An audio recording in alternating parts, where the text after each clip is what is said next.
Hi everyone, मैं प्रिया और अपने चैनल पर आप सभी का स्वागत करती हूँ। चलिए, तो कल मैंने आपको बताई थी कि हस्तिनापुर पर राजकुमारों की प्रतियोगिता होती है। उसके बाद देखिए क्या होता है। कहते हैं कि अर्जुन को कर्ण की ललकार।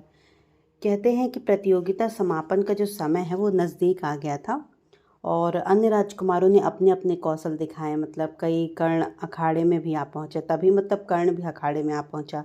वह दुर्योधन का अतरंग मित्र था, है ना। इसलिए अर्जुन की धनुर्विद्या की प्रशंसा सुनकर वह इतना ज़्यादा जल भुन गया था कि मानो तो उसके जो चेहरे का तेज था वही खत्म हो रहा था।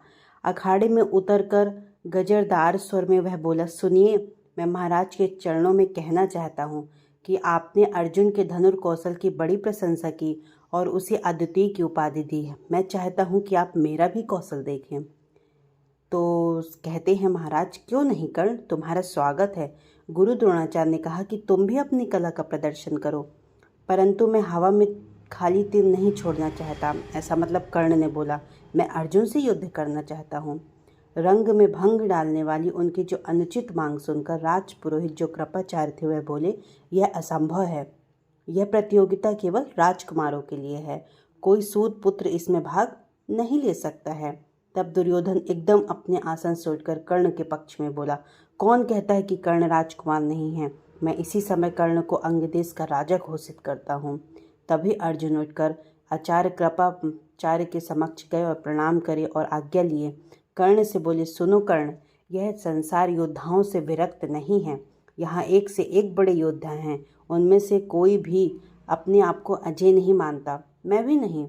तूने खुशी के अवसर पर यहाँ आकर मुझे ललकार कर अपनी कौशलता का जो अभिमान दिखाया है, तेरे इस अभिमान को एक दिन मैं अवश्य तोड़ूंगा। अर्जुन की यह बात सुनकर प्रजनन बोले, वाह वाह कर उठे और कर्ण शर्मिंदा सा हो गया। तत्पश्चात पितामह भीष्म ने प्रतियोगिता के समापन की घोषणा कर दी। हालांकि दुर्योधन को यह निर्णय अच्छा नहीं लगा।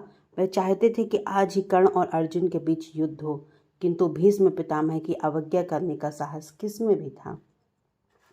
चलिए, अब हम आपको बताएंगे कि जो राजकुमारों ने गुरु द्रोणाचार्य से जो शिक्षा ग्रहण की थी, उन्होंने क्या किया। उन्होंने गुरु दक्षिणा दी।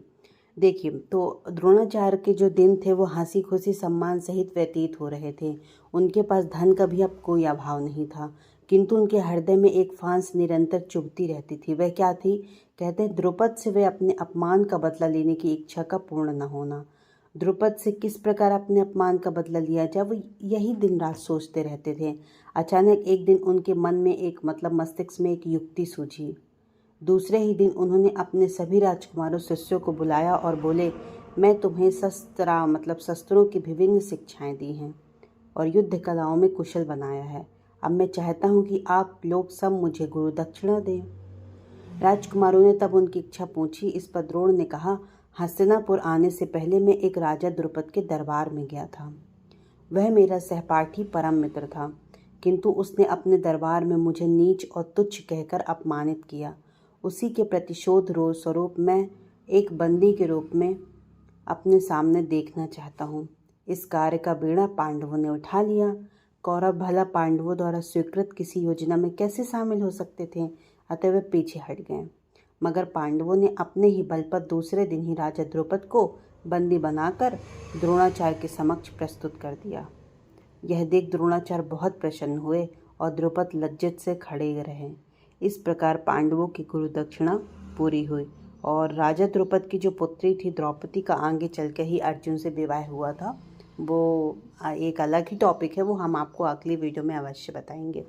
चलिए, तो मैंने इस वीडियो में बताया कि कैसे प्रतियोगिता के समापन के बाद अर्जुन को कर्ण की ललकार मिलती है और गुरु द्रोणाचार्य ने कैसी गुरु दक्षिणा दी। चलिए दोस्तों, तो आई होप आपको वीडियो बहुत पसंद आया होगा। तो ज़्यादा से ज़्यादा हमारे वीडियोस को शेयर करें और हमारे चैनल को सब्सक्राइब भी करें दोस्तों। Thank you so much. जय श्री कृष्णा।